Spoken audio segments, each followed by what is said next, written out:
The world of literature has an extensive history. You will see that literature from the early even from the early stages of human history has mostly as represented as the window of human progression. From literature, you can see how humans have progressed throughout history, starting from the beginnings of the Old English literature, where legends and heroism, chivalry and love, these are the traits that are celebrated within the literature of that era, most prominent being Beowulf, an epic made by an unknown author. That era also has a peculiar language.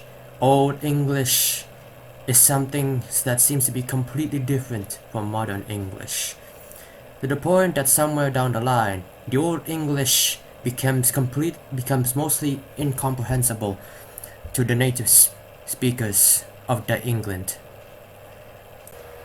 And after this came the medieval era.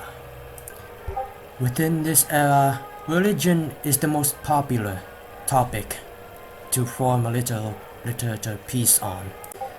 And the language that most of the people used in this era to write such literature is peculiarly Spanish or Latin.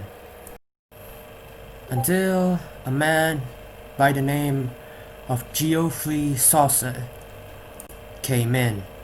He was known as the father of English poetry because he wrote in English rather than most people who wrote in French or Latin. And now we shall see the Renaissance and Reformation period. Under the reign of Queen Elizabeth I, this era is a period of prosperity, successful sea voyages, and many cultural activities, including, of course, in the world of literature. One very prominent individual highlights this era: William Shakespeare. He is known as the world's greatest playwright. His works has great influence in the English language. Some of the English sayings, in fact, it came from Shakespeare's work, or rather, most of them, even. This is also the period where the churches in English are changed from Catholic to Protestant, also under the reign of Queen Elizabeth. And now we get into the Revolution and Restoration period.